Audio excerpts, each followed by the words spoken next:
Shalom, halo anak-anak semua yang terkasih di dalam nama Tuhan Yesus.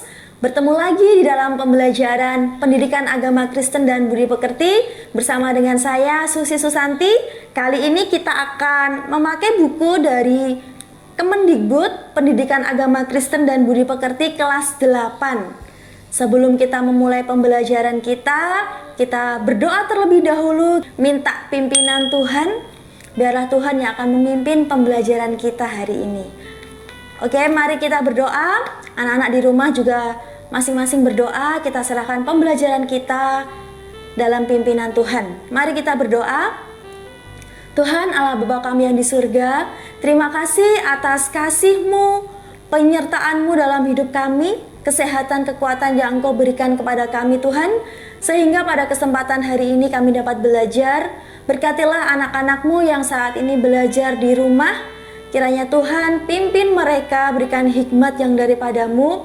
Biarlah mereka dapat mengerti dan memahami setiap materi yang akan hamba-Mu ini sampaikan. Pimpin hamba-Mu yang akan menyampaikan setiap materi. Biarlah materi yang disampaikan dapat dipahami, dapat dimengerti oleh murid-murid, bahkan dapat mereka lakukan dalam kehidupan mereka. Pimpin pembelajaran kami Tuhan, kami serahkan pembelajaran kami ke dalam tangan kuasa-Mu. Hanya di dalam nama Tuhan Yesus kami berdoa, haleluya, amin. Baiklah anak-anak, kita masuk dalam pembelajaran 3. Sebelumnya Ibu akan menyampaikan tujuan pembelajaran kita dari materi ini. Yang pertama, siswa dapat menjelaskan arti berputus asa dan bedanya dengan berpengharapan. Yang kedua, siswa dapat menjelaskan apa pesan Tuhan Yesus tentang khawatir dan putus asa. Yang ketiga, siswa dapat menjelaskan mengapa selaku anak Tuhan kita tidak boleh berputus asa. Yang keempat, siswa dapat mulai mempraktekkan hidup tidak khawatir dan tidak berputus asa. Sebelumnya kita akan membaca firman Tuhan.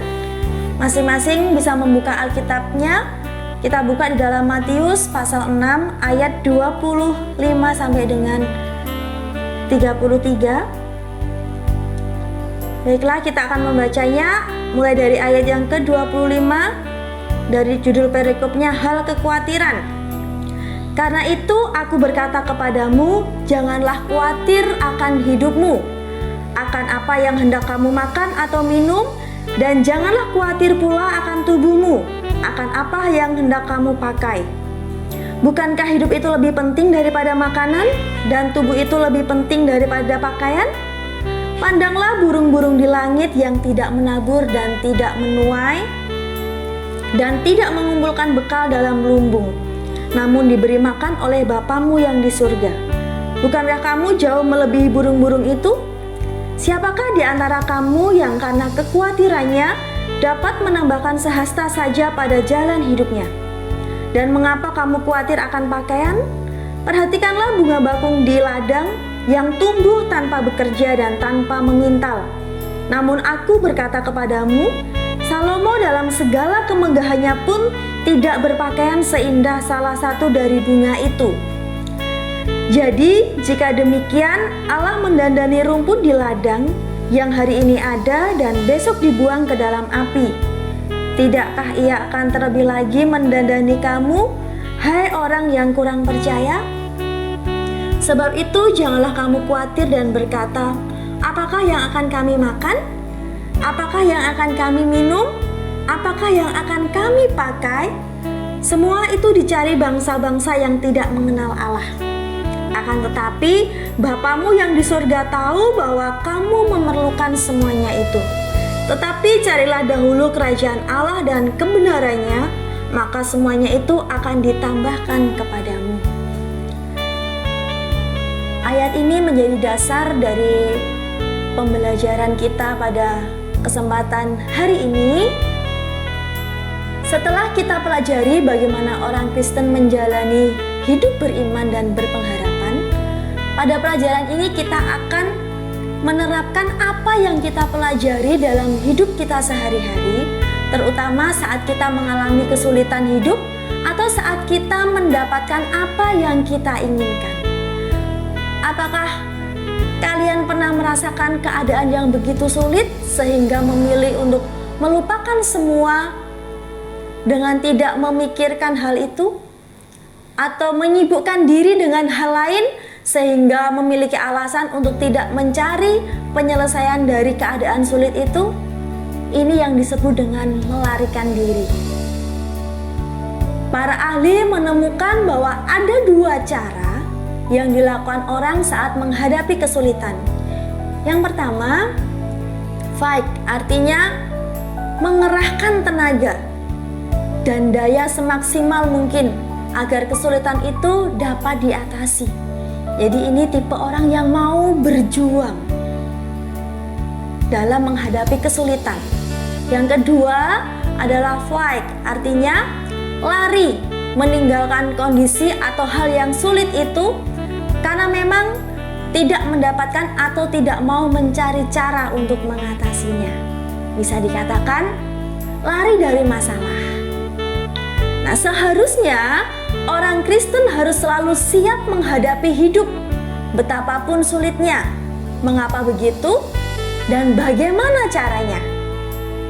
Mari kita simak lebih lanjut materi pembelajaran kita. Mengapa harus khawatir dan putus asa? Mengapa? Banyak orang yang merasa khawatir dan putus asa. Kita belajar dalam Kamus Besar Bahasa Indonesia, putus asa dianggap sama artinya dengan putus harapan, yaitu keadaan di mana seseorang tidak memiliki harapan. Sejak beberapa tahun terakhir ini, kita semakin sering membaca atau mendengar berita tentang orang yang bunuh diri karena merasa tidak mampu melanjutkan hidup. Perhatikan bahwa kata merasa dicetak miring dan tambahan kata merasa ini membuat makna kalimat yang berbeda dibandingkan dengan tanpa tambahan merasa.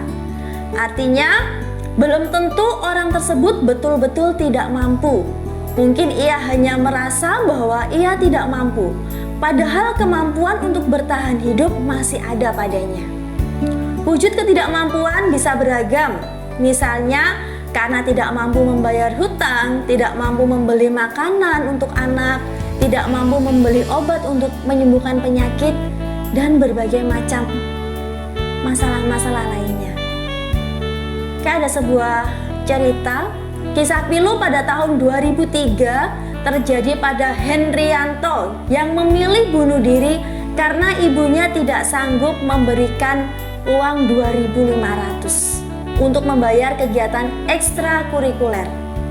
Pada saat itu, ia baru berumur 12 tahun, masih sangat muda untuk mengerti bahwa tidak bisa membayar kegiatan ekstrakurikuler tidaklah berarti harus mengakhiri hidup.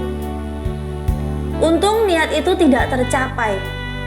Walaupun ia sempat dalam perawatan intensif di rumah sakit dan mengalami cacat mental karena ketiadaan sementara aliran zat asam ke otaknya akibat jerat kuat tali di lehernya. Sungguh ngeri bukan? Bunuh diri bisa dilakukan seseorang yang tidak melihat bahwa hidupnya berarti, sehingga ia tidak lagi melihat ada gunanya untuk melanjutkan hidup. Apakah dapat dibenarkan bila kita putus asa untuk melanjutkan kehidupan dan memilih bunuh diri? Bagaimana menurut kalian? Apakah orang dibenarkan bila putus asa kemudian melanjutkan hidupnya dan memilih bunuh diri? Padahal bukan kita yang memberikan kehidupan, dan karena itu mengakhiri kehidupan juga bukanlah hak kita. Oke, tadi dari penjelasan Alkitab, ya, suatu pesan yang indah tentang bagaimana menghadapi hidup disampaikan oleh Tuhan Yesus seperti yang diceritakan di dalam Injil Matius 6 ayat 23 sampai dengan 34. Kalian bisa membuka Alkitab kalian masing-masing. Tadi di awal Ibu sudah membacakannya, ya, sebagai dasar dari materi kita di dalam Matius 6. Nah, di sini ada pesan yang akan disampaikan Tuhan Yesus Kira-kira apa saja pesan yang akan disampaikan Tuhan Yesus? Mari kita simak lebih lanjut. Yang pertama, bahwa kita tidak perlu khawatir untuk makanan, minuman, dan pakaian sebagai hal yang penting dalam hidup ini. Ya, kita sebagai anak-anak Tuhan, kita tidak perlu khawatir akan apa yang kita makan, akan apa yang kita minum dan kita pakai. Karena yang lebih penting, yang kita tahu bahwa Allah selalu mengasihi setiap anak-anaknya.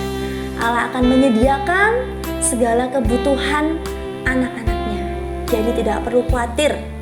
Yang kedua, pesan yang kedua adalah bahwa yang utama dalam menjalani kehidupan ini adalah mencari kerajaan Allah dan kebenarannya. Yang terpenting kita cari dulu. Kita cari Allah dan kebenarannya. Karena semuanya akan ditambahkan kepada kita. Yang ketiga, di dalam ayat yang ke-34a, di situ dikatakan, janganlah khawatir akan hari besok, karena hari besok mempunyai kesusahannya sendiri. Jadi di sini kita tidak perlu khawatir akan hari besok bagaimana atau apa yang akan terjadi dalam hidup kita. Kita serahkan semuanya ke dalam tangan Tuhan. Bila Tuhan Yesus tidak ingin kita khawatir, Ia juga tentunya tidak ingin kita putus asa. Apalagi sampai bunuh diri, dan saking putus asanya, harusnya setiap orang percaya memiliki prinsip yang tertera di dalam Mazmur 146 ayat 5. Di situ dikatakan, berbahagialah orang yang mempunyai Allah Yakub sebagai penolong, yang harapannya pada Tuhan Allahnya. Kita bisa menjadi putus asa karena mengandalkan pada kekuatan sendiri atau mengandalkan orang lain. Padahal kekuatan diri sendiri ataupun kekuatan orang lain ada batasnya. Jadi jangan mengandalkan kekuatan diri sendiri. Kalian jangan mengandalkan kekuatan kalian sendiri ketika kalian belajar, tapi andalkan Tuhan. Bila kita mengandalkan pertolongan pada Allah Bapa, apa yang kita butuhkan akan dipenuhinya dengan ketentuan sebagai berikut. Yang pertama, hal yang kita butuhkan memang merupakan sesuatu yang kita perlukan untuk membuat kita semakin bertumbuh dalam pengenalan akan Dia dan semakin berkarya dalam kebaikan sesama. Ya, diingat-ingat yang pertama, hal yang kita butuhkan akan selalu disediakan oleh Allah, tapi Allah mengerti apakah yang kita butuhkan ini juga bisa kita berikan atau bisa menjadi berkat bagi sesama kita. Yang kedua, Allah pasti memberikan apa yang memang kita butuhkan untuk kebaikan kita dan orang lain yang ada di lingkungan kita. Jadi saat kita bingung apa yang kita butuhkan tidak kita dapatkan, ingatlah bahwa Allah sangat mengasihi kita dan karena itu Allah sangat memperhatikan kita. Yang ketiga, kita harus gigih meminta apa yang kita butuhkan sampai mendapatkannya.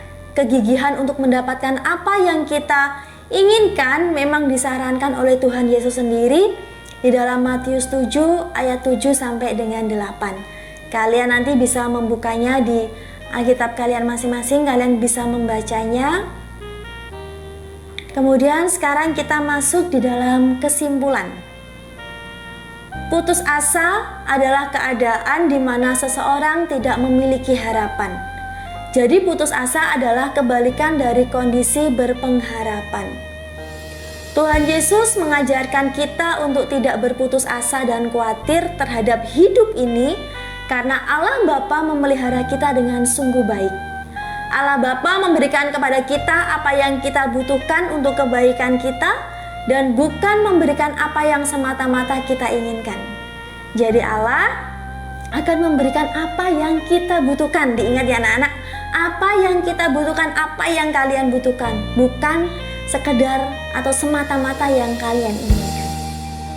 Tuhan Yesus mengajarkan kita untuk meminta kepada Allah Bapa yang memang kita butuhkan. Sekarang kita masuk di dalam kegiatan pertama.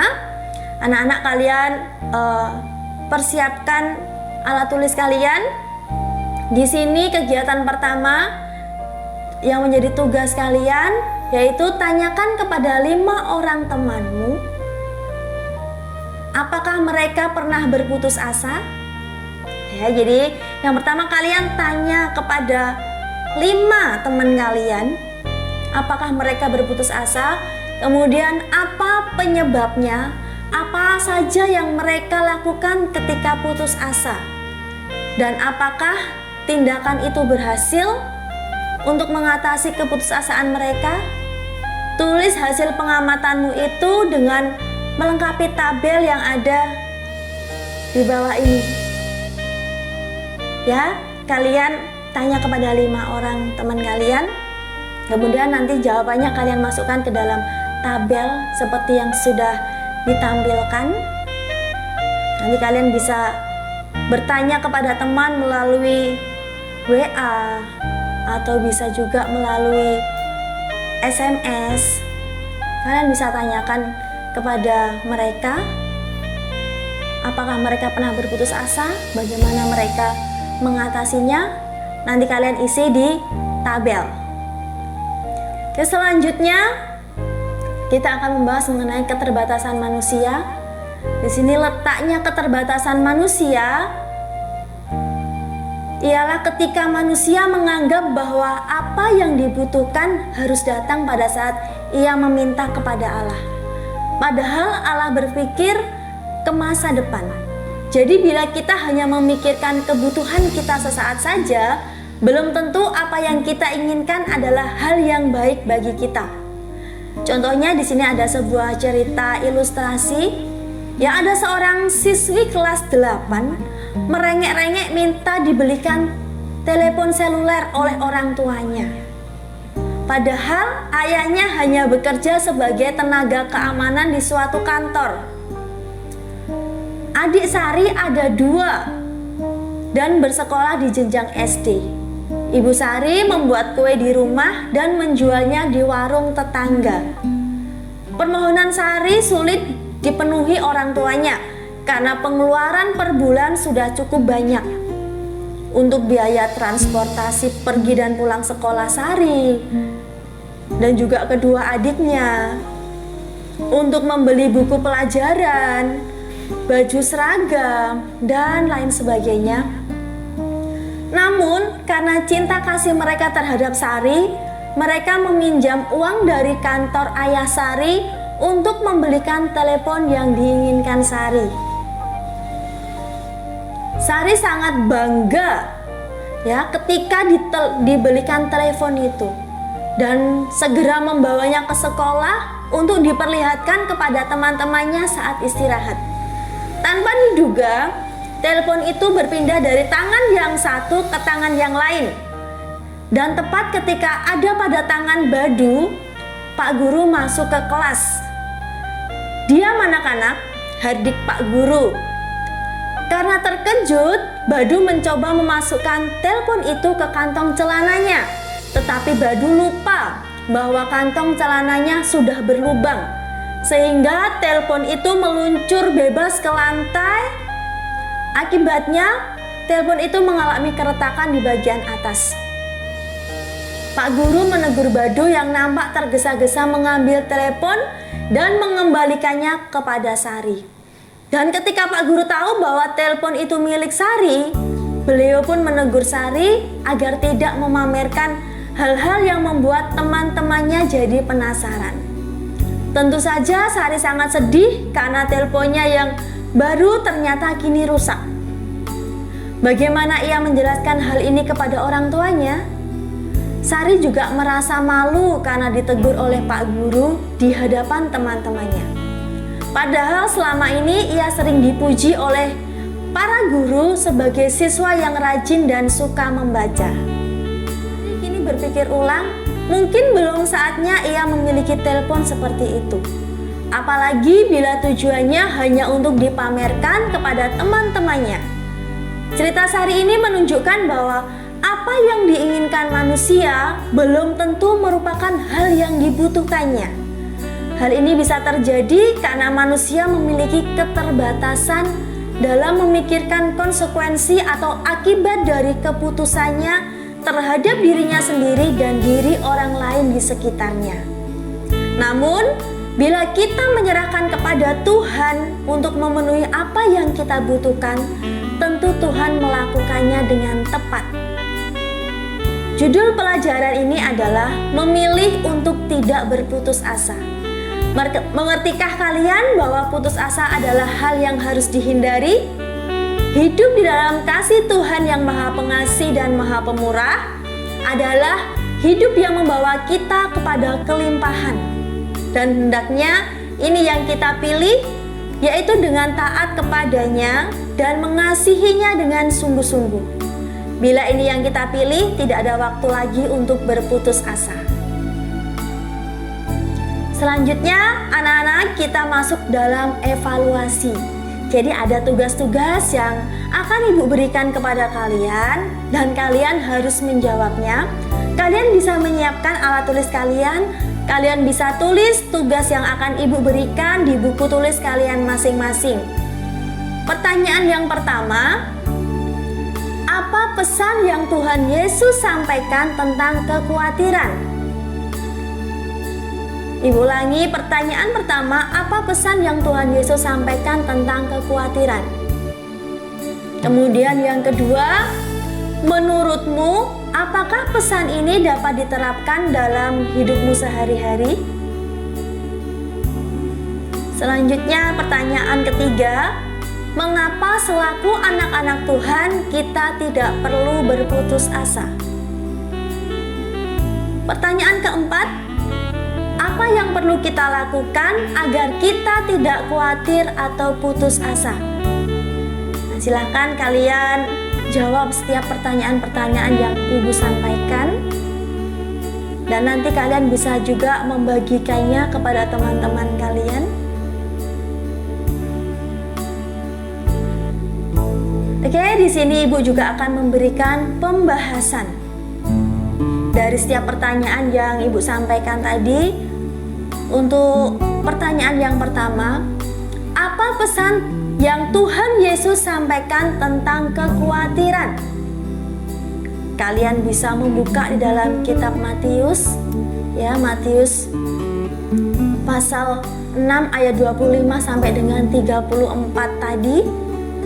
Pesan yang pertama, bahwa kita tidak perlu khawatir untuk makan, minum, dan pakaian sebagai hal yang penting dalam hidup ini. Memang makanan, minuman, pakaian penting, tetapi bukanlah itu. Ya, jadi kita tidak perlu khawatir karena apa? Karena Allah yang sudah memelihara hidup kita. Yang kedua, pesannya adalah bahwa yang utama dalam menjalani kehidupan ini adalah mencari kerajaan Allah dan kebenarannya. Jadi ingat anak-anak, carilah kerajaan Allah dulu, carilah Allah terlebih dahulu, karena semuanya akan ditambahkan dalam hidup kita. Yang ketiga adalah jangan khawatir akan hari besok, karena hari besok mempunyai kesusahannya sendiri. Jadi ingat ya, ada 3 pesan yang Tuhan Yesus sampaikan tentang kekhawatiran. Kemudian dari pertanyaan nomor 2, menurutmu apakah pesan ini dapat diterapkan dalam hidupmu sehari-hari? Jawabannya iya, kita harus menerapkan dalam kehidupan kita. Mengapa?